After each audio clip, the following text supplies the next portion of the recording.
Hello, my name is Vanessa. I'm 27 years old.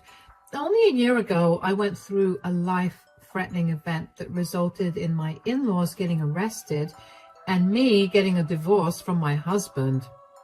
I know it all sounds crazy, so let me start by telling you a little about my relationship with my now ex-husband, Daniel. Daniel and I met in college and we started dating because we found out we had a lot of things in common. I ended up liking his company and the way that he always found a way to make me laugh. Besides, it did help that he was a very attractive man. We dated for a long while until we graduated before we decided that it was time for us to meet each other's parents. My parents loved Daniel, but when it came time to meet his parents, I couldn't help but feel like his parents did not like me. They were cold towards me, and for some reason his father Dominic kept throwing insults my way. They went unnoticed because Daniel's mother, Melanie, would laugh it off as a joke, and then Daniel would follow along. I was pretty uncomfortable the entire time, and I was beyond glad when it was time for us to leave. After our first meeting, Daniel asked me how I liked his parents. So, how did you like my parents? Well, I think they're pretty cool, but what happened? Did you not like them or something? No, but I think that they don't like me. Why in the world would you think that? To start, your mom barely even looked at me, and the few times that she did, I swear she sneered at me. What? That's nonsense. My mom prides herself in being a proper lady. That's literally the last thing she would ever do. And then your dad kept throwing thinly veiled insults at me the entire time. Literally, when did he do that? When I was telling him that I was a legal consultant, he said, and I quote, "Lawyers are known to be scumbags, and they also tend to look like it. I wonder if my son has a thing for those." Oh, come on.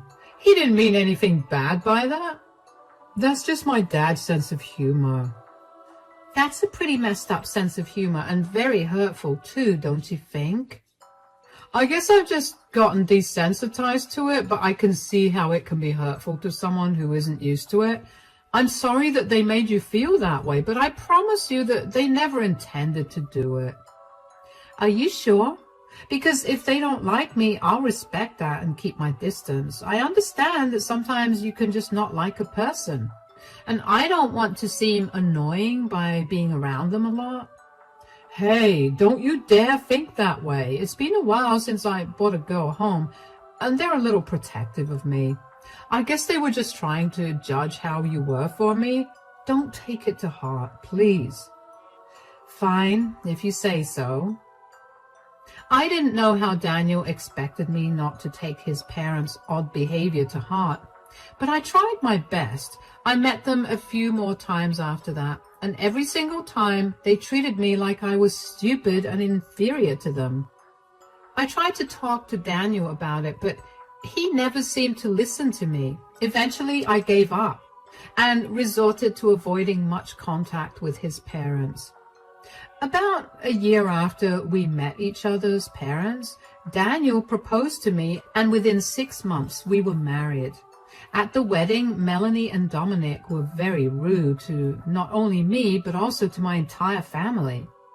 I brought it up with Daniel, and we ended up having a pretty big fight. But like always, it did not lead to any results. He'd keep excusing his parents' behavior with them, just being overprotective of him, but I didn't see why that needed to include being so mean to someone's entire family. I could deal with their behavior, but there was no reason to insult and belittle my family. After that, I pretty much barely spoke to either of them, and that was the way it was for a good 6 months. Daniel tried his hardest to mend the relationship between me and his parents, but every time I caved and went to visit them, they'd get more egregious with their insults. I will say that no matter what they said or did, I never once retaliated.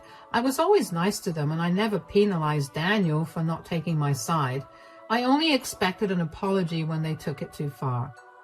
One day, Daniel came back home from work and told me that his mom called and she invited us on a camping trip with her and Dominic. So my mom called me today. Oh, what did she say?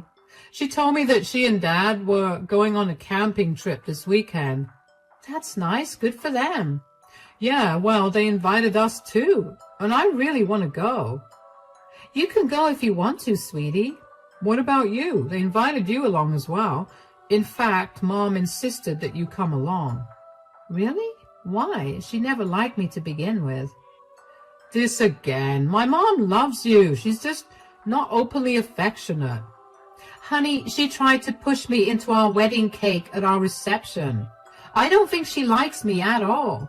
So you're just going to turn down their invitation because you think that she doesn't like you. I just don't see why I should be there. I mean, I'll only ruin the mood, considering how your parents and I don't really get along so well. That's nonsense. What has my dad ever done to you?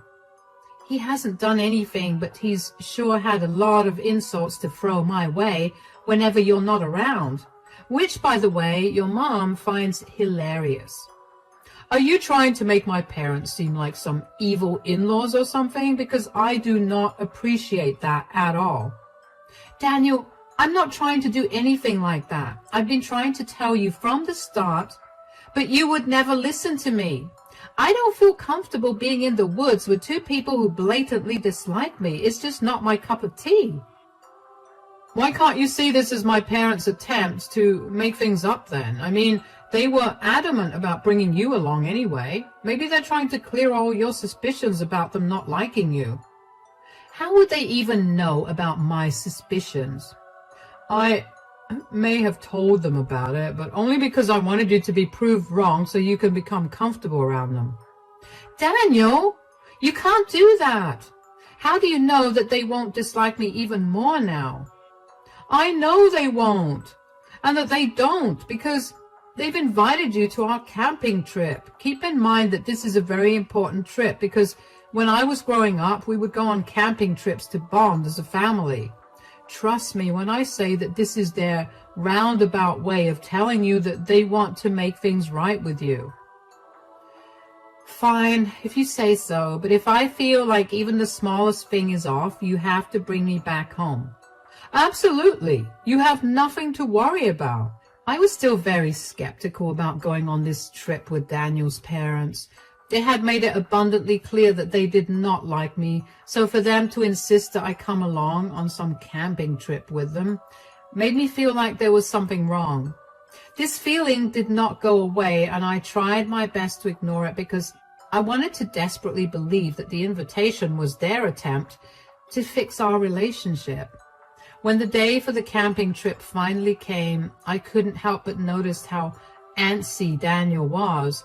I asked him if everything was all right, and he told me that he was worried about whether I'd be able to keep up with all the hiking involved. I assured him that I was, and then his parents arrived to pick us up. On the drive to the campsite, I ended up falling asleep because the anxiety about the trip kept me up the previous night and on my toes during the entire day. So I had no idea where we had gone, which was my first mistake. When we got there, we parked the car a good while away from the camping spot and hiked for about an hour and a half before we finally found a place to camp. We set up our tents. Each couple shared a tent and unpacked the food we'd bought. It had been a relatively good time by that point. Melanie and Dominic had been surprisingly nice, and I enjoyed it. After dinner was done, I thanked both of them for inviting me along. Thank you so much for inviting me along on this camping trip. Daniel told me about how important these camping trips are to you guys, and it makes me feel so nice that you invited me to join you. Of course, you're our daughter-in-law now. You're part of our family. And also, Daniel told us about how you'd been feeling around us. Oh, forget about it. That was just something I confided in him about because I was insecure and probably overthinking things.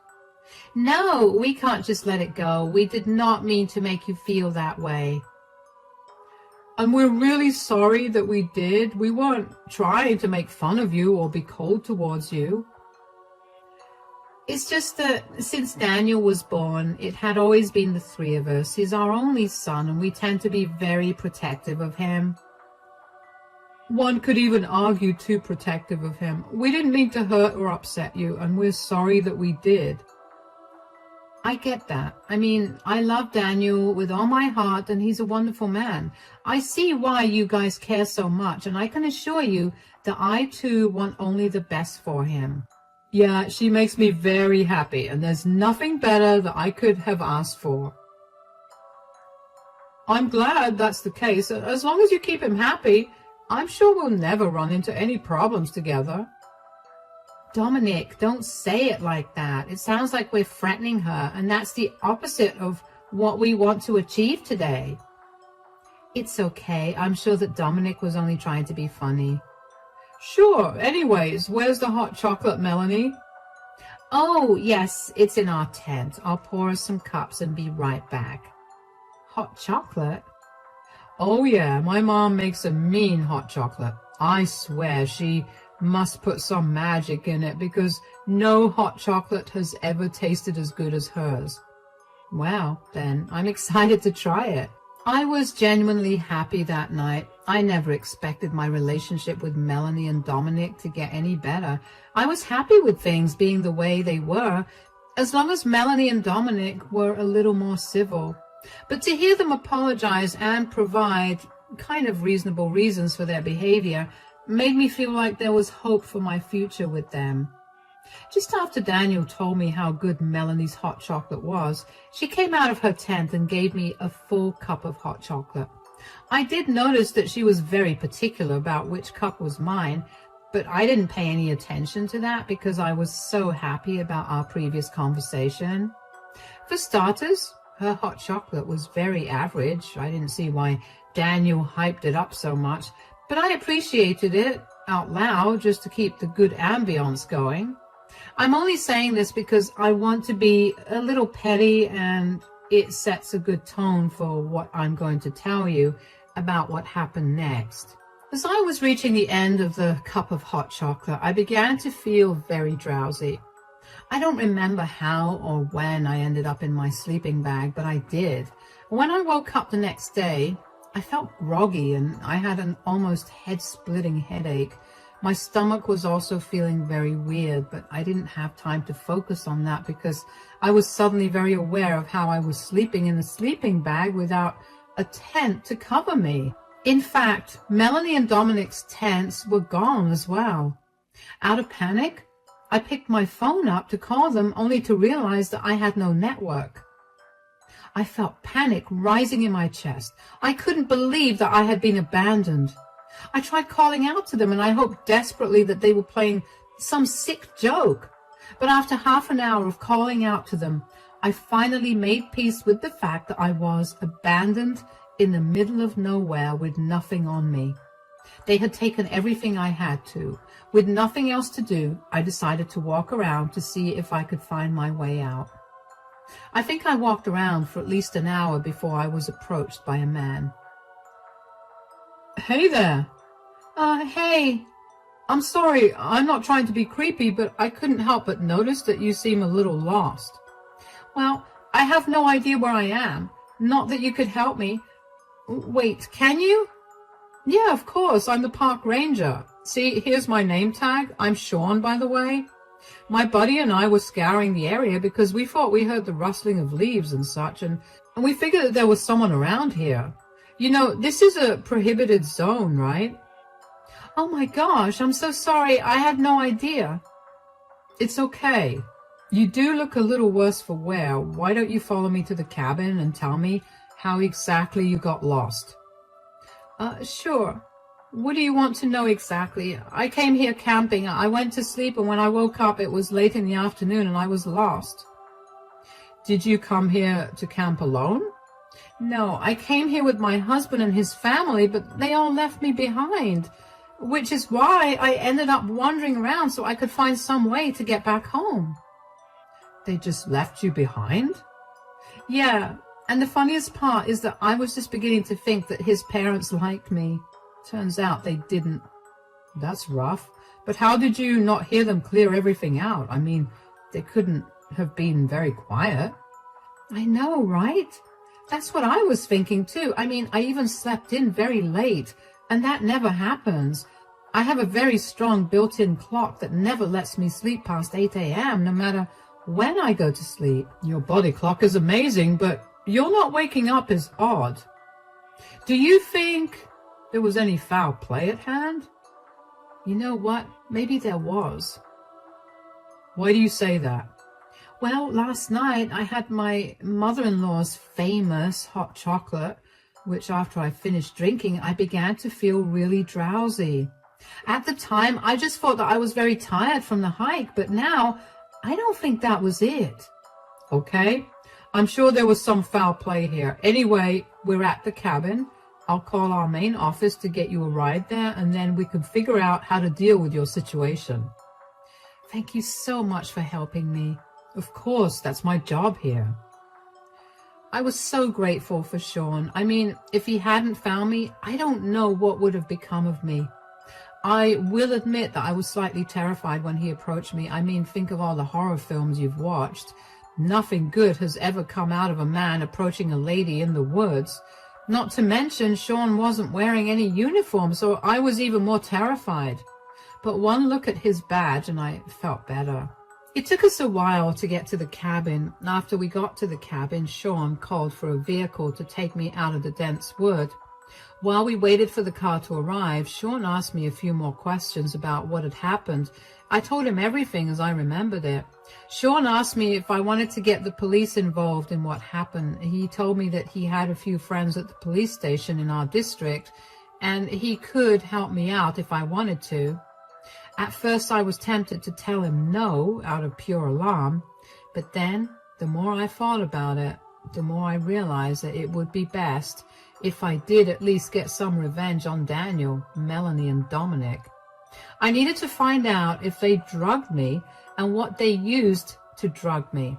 So I told Sean that I would be okay with getting the police involved, and he quickly made a few phone calls. Just as the car for me arrived, Sean told me that the cops would be waiting for me at the main office. I thanked him profusely for his help, and he smiled at me. When I got to the main office, at least 6 cops were waiting for me there. One of them rushed up to me and asked me if I'd be comfortable giving my blood to run some tests on it, and then going down to the police station. I consented to it and followed whatever they wanted me to do. Over the next few hours, I spent a lot of time detailing the events of the camping trip to the officers and then waiting for the blood test reports. As soon as I got some signal on my phone was flooded with messages about money being withdrawn from my account. Now, I didn't have anything on me, so I knew that either Melanie, Dominic, or Daniel was stealing from me. I immediately told the officers about this, and they looked into it. After a little digging, they figured that the withdrawal was made at the ATM near Melanie's place. By this point, I was practically shooting steam from my ears because of how angry I was. I couldn't believe the audacity of that family. I couldn't wait for them to be put in their places. When the reports finally came, I was told that I had been administered a near-lethal amount of sleeping pills. My heart started racing when I heard that. I couldn't believe that I was even alive, and that Melanie and Dominic would go so far as to show me how much they hated me. The officers told me that all 3 of them would be charged with drugging and robbery if I wanted to press charges, and you can bet that was what I wanted to do. The officers asked me if I would like to ride along with them, and of course I wanted to. I wanted to be there to see the shock on their faces when they saw how their actions caught up to them.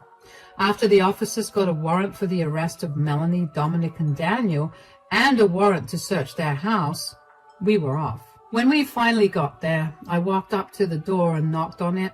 Keep in mind, by this point, it's well past 9 p.m., and not once did I hear anything from the 3 of them. Melanie opened the door and looked shocked to see me with 6 cops standing behind me. Oh, hey, Vanessa, where have you been? We've been worried sick. Save it, Melanie. You guys tried to drug me and rob me. That's not true. Oh, really? Then why did I wake up all alone in the forest with nothing on me except my phone, which I had thankfully kept in my pocket, and you lot didn't seem to check? What? What are you talking about? We tried to wake you up when we were going on a hike in the morning, and you insisted that we go alone. You told us that you'd meet us back home. Are you seriously lying to my face right now? I'm not. And this is a family matter. Why did you involve the cops in this? I had to because I had been drugged and left alone in the woods. Besides, they're here to arrest you guys. Arrest us? What in the world? Officers? She's always been very unstable, and she's been prone to making up lies to suit her narratives. We've been nothing but kind to her, and she's always tried to pick on us for it. That's a load of lies, and you know it. How can you even prove that we drugged and robbed you? This is unconstitutional. Right here. I have my blood reports which show that I had a near lethal amount of sleeping pills in my system. You could have taken them yourself. How can you prove that we did it? Daniel knows that I don't have any sleeping pills because they mess me up badly, and I feel groggy and restless for the rest of the day. There has never been a time in our entire relationship where I've taken sleeping pills. So, they could have been Daniel's pills that you stole. You don't like nature, and maybe you were trying to fall asleep quicker. I know for a fact that Daniel didn't carry them because I packed our bags for the trip, and he had been home all day, so he could not have gone out and bought them either. So that just leaves you, Melanie, and you, Dominic. We did not do that. As for the robbery, once I managed to get the network on my phone, I got a ton of messages telling me that so-and-so amount of money has been debited from my account. A quick look at where this money had been withdrawn shows me the ATM just a block away from your house. That's circumstantial. You have no way to prove that we did any of that. You just hate us, and you want us to not be a part of Daniel's lives. Do I want that, or are you projecting onto me what you wanted to do with me? Anyway, everything I just said will be proven now. The police have a warrant to search the house and your car. Move aside and let them do their jobs. Dominic tried to protest but was quickly detained by an officer. A quick search of Melanie and Dominic's bedroom, and the cops found an almost empty bottle of sleeping pills and a receipt showing its purchase only the day before. I don't know about you, but that's pretty incriminating evidence. And aside from that, a huge wad of cash was found in Melanie's cupboard, the exact amount that got withdrawn from my account earlier that day. The three of them were quickly handcuffed and put into the squad car. Another small victory for me was that Melanie and Dominic's yelling drew the attention of a few of their neighbors, who all came outside and witnessed the three of them getting arrested and put into the police squad cars. I was glad that their good reputation around the neighborhood was going to go to the trash. Thankfully, all of my things were in their house, so I had my keys and wallet safely in my possession pretty quickly. One of the officers escorted me home after the three of them got arrested, and I thanked him a lot for everything he did. When I opened the door to my home, I finally felt all the emotions that I had held myself back from feeling. I pretty much broke down as all the stress and hurt crashed down on me.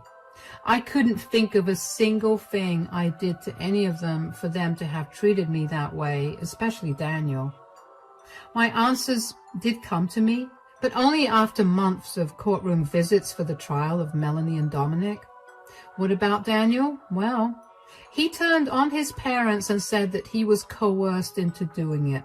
He said that he was only a witness to everything that happened and that he never did anything to aid his parents. There was no evidence to prove otherwise, so Daniel only got a few hours of community to complete. During this entire time, I filed for divorce from Daniel. Right after he got let go by the police, he decided that the first thing he needed to do was come visit me. I saw that he was standing at my door through the security camera and debated opening the door to him. I got too curious, so I ended up opening the door. Hi, Vanessa. What do you want? Look, I just wanted to apologize for everything that my parents did to you. I realize now that you were right about them not liking you. I should have listened to you, and I'm sorry that I didn't. Your apology means nothing to me right now, and don't act like you weren't a part of their entire scheme. I wasn't. They forced me to go along with them. How did they do that? Did they tie you up and take you hostage? Did they drug you too? Did they blackmail you?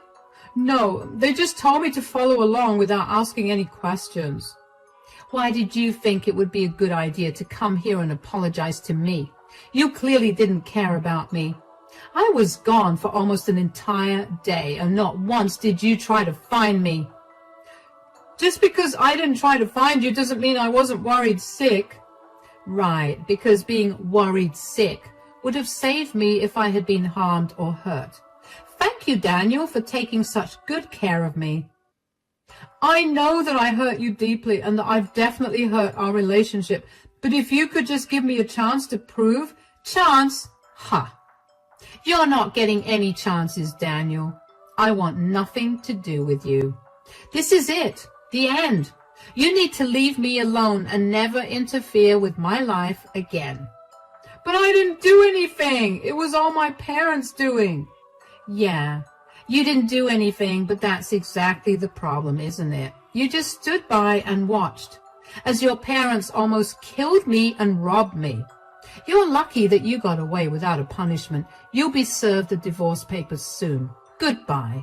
I slammed the door in Daniel's face and couldn't help the large smile that bloomed across my face. I had finally won, and I managed to get a hold of my life again. I didn't have to worry about whether I was overthinking things again and if I was going crazy. A few weeks after Daniel's hearing was done, Melanie and Dominic's hearings took place.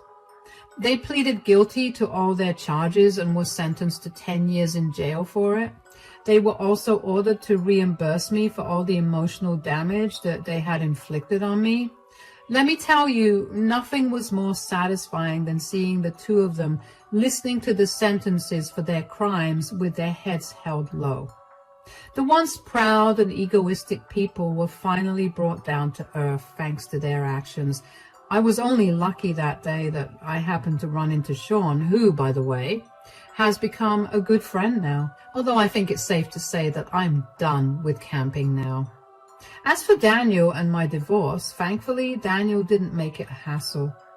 It went off pretty smoothly and we divided all our assets equally. Daniel did try to apologize to me again, and when he realized that it was not working, he got angry and blamed me for everything wrong that happened in his life. He said that his parents were right for trying to kill and rob me. All I could think of when I heard him say that was, wow, I dodged a bullet. It's been really good for me right now. I'm finally breathing easier, and I feel like I'm in control of things again. If there's one thing I've learned through this entire experience, it's to never ignore your intuition. If I had just listened to it when I thought of how odd it was when Daniel's parents insisted I come camping with them, I would not have gone through something life-threatening. I'm lucky that things worked out well for me, though, and it could not have happened without the help of some very nice people that fate happened to put in my way.